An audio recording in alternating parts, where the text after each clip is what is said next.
Right now, turning our attention to another issue. Scoliosis is often called the neglected disease, chiefly because those who have it, well, don't know they have it until it's detected by routine medical checks. Well, the condition involves a spine that curves sideways and usually in an S or C shape like the one that you're seeing on the screen. Untreated scoliosis may lead to permanent damage of the spine and disability. On average, this condition affects about 5% of the population.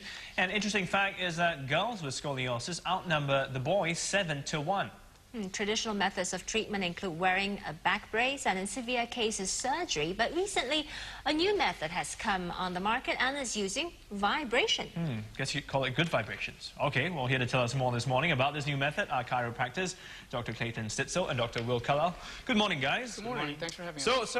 Tell us, what are the most common symptoms for scoliosis and how serious can this condition get? Well, scoliosis often has no symptoms, which is why it's such a neglected disease. It often affects young women, ages 12 to 14, 16, and adults can contract it, but generally is a teenage disease. But because it has no symptoms, it often goes undetected until it's very severe. The disease has a 15% mortality rate, so it will kill 15% of the people who have it. What causes it? Why 12 to 17 of age? We don't know. There's actually many causes, and we are unable to pin down just, one at this time. However, there are neurological and hormonal various other causes that may be involved, but we're not exactly sure. Could you say it runs in the family? There does seem to be a genetic link. However, we've been unable to identify a common gene. And we're saying mainly teenagers is what you mentioned, right? Teenage girls. And again, it goes undetected for a long time, simply because I guess they don't feel it until a certain point when it gets really painful. Is that... Often not, and that's what we see. And often by the time they're feeling symptoms, the disease has advanced to a very large, alarming degree. Is that the same age group that you're seeing, Dr. Will Carlisle, here in the region? We'll see the same thing here in Asia, and that's why the Singapore government actually is doing school screenings for teenage girls here, and it's something that should be picked up by the other countries in the region to start screening for school children in the teenage years. Maybe the parents can start looking at them to see if they have any deformities, the shoulders, different heights, or any rib bulgings going on in the back. Do you think the awareness level here in this region is there or not? It's picking up, but definitely it's higher in Singapore, but in the rest of the region it could be picked up even more. Curious question, why is it girls more so than boys? Again, we don't know. There's a lot of things we don't know about the disease, which is part of the problem. There's some speculation that maybe the hormonal differences, they enter puberty and things, goes into effect, and that might be part of the reason, but we really don't know. Okay, now we're saying scoliosis is basically a curvature of the spine. So the spine is literally bent to a certain degree. So now, if we talk about treatments, there is a way to sort of straighten it, mainly using braces. Is that right? Well, what we developed is a non-bracing, non-surgical, functional rehabilitation system of correcting the spine, where we're using their own muscles and ligaments and discs to correct their spine without the use of braces. What you're seeing in a case like this is that scoliosis, while it has lateral bending to the side, it has to be viewed three-dimensionally. And you're going to have to be able to fix the spine both from the side view as well as the front and back and up and down. Okay, you brought in something to show us. Yes. This is the equipment used to fix the condition? This is one of the pieces of equipment we use. What we've done is we've modified a power tool to actually create various vibration frequencies.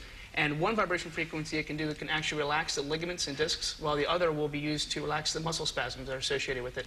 So that allows us to prep the spine so that when we go to work with them, it makes it easier to move the spine and reposition it. Okay, that looks pretty much just like a drill to me. I mean, I see it as a, It's a McKinney jigsaw. It's been heavily modified. So what you're saying, to sort of warm up the muscle, does that mean you're actually sort of kind of vibrating the back as to loosen it up? Certain biological tissues, with discs or ligaments or muscles, all have susceptibility to various vibrations. These will make very specific vibrations that will cause those tissues to relax.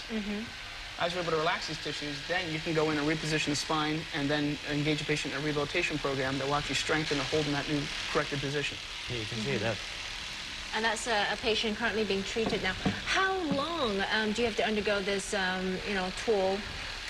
This particular tool is used about 7 minutes on the patient. 7 minutes a day, or how many per treatment session. And how often should you get a treatment session? Probably about 3 a week for the first 5 weeks, and then twice a week for the remaining 12 weeks. Okay, so I imagine someone with scoliosis would feel some level of pain when you're doing this, right? Because... Well, actually not. They're not feeling the pain. Actually, a lot of them are giggling or laughing. Oh, really? Okay. The low back. It's like tickles the bone? It's actually quite comfortable, yes. Okay. Very popular. It's like a little massage. Can it actually cure or heal it? No. It can only ease the pain, perhaps? No, what this does here is this actually is just one part of the tool, and we can actually cure the disease. What we have to do is you have to unlock it from its soft tissue by relaxing it, reposition it, and then have the soft tissue relock it back into place. So you can basically unlock the curved spine, reposition it, and then lock it back down again. So what this device does is it helps you unlock it. Correct. Yes. And then you will still, as a chiropractor, sort of manually work with the patient. That's correct. To reposition it. How do you lock it back? It just... Through a very unique system of rehabilitation. And again, that also uses a lot of vibration therapy as well to stimulate muscles to hold and contract and strengthen that new position. Now, but the thing is, it's constantly evolving. Our muscles are growing. Doesn't that mean it may curve back in time? There are some cases that to progress, and it can't be understated that you have to continually manage and watch the patient as they continue through their growth years. What about your posture generally in life? Does that affect you as well? Well, posture is the health of your spine, and what you're seeing is your posture is controlled involuntarily. So it's not something you can think about and correct. So you have to train the involuntary reflex arcs, the way you run your body here. And once you train those to run it automatically, then you don't have to worry about standing up straight, because it'll do it automatically. Is it suitable for all patients, or is it more for the milder cases and more severe cases who will still have to go under the knife? We've treated patients in the 70 to 80 degree Cobb angle range, which is extremely severe cases, very successfully. Okay. So how long would, as you were mentioning, the whole process, let's say from the time you go in with, I don't know, an 80-degree kind of bend and to sort of get it to a decent level of 60 degrees, how long would a process like that take? Well, it's going to vary from patient to patient. There's a lot of factors involved. If you get it from 80 degrees down to 60 degrees, that can often be accomplished easily within a 4-month treatment plan. And what kind of advice, after the treatment, what kind of advice do you give to patients on how to take good care of your spine? The patient is being provided with an extensive home rehab program. So Okay. we're And gonna what do, does the What rehab are some program- examples yeah. of the program? well, we have them wear a head and shoulder and hip weighting body program. They also do some specialized spinal exercises and things of that nature, as well as lay on some certain foam blocks to help push things back into place every day. Things like that. So very, very minimal effort, but very effective. And most of the patients you see, Dr. Wilcala, is how effective has it been, and what's been the response from the patients? Well, they're actually quite pleasant to use the tool, and it's helping to loosen up the spine. Now Clayton's digital here to help us to get settled up with all the, and get up to 100% efficiency using the tools that they're using and the method. So we're quite new to get the method in here, so he's helping us as to finalize everything. So we don't have any post cases done yet. Okay. Oh, So I guess it doesn't count if you sit on those massage chairs, because they also go up, right? They also... no, I think you need to aim the right areas, and the way you do it's it more will make a specific. difference as well. Okay. Well, There's a thank you right so wrong much. way. Thank you.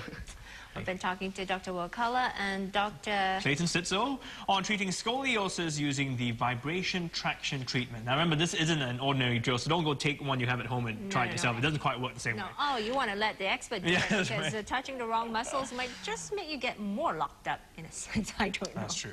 You're Okay. watching Primetime. We'll be back with more news for you. That's right. Do stay tuned, because coming up after the break, we're going to talk about the aging issue. Singapore's Prime Minister Lee Hsien Loong last night spoke about jobs for older workers. And after the break, we find out just whether this stereotyping of older people will prove an obstacle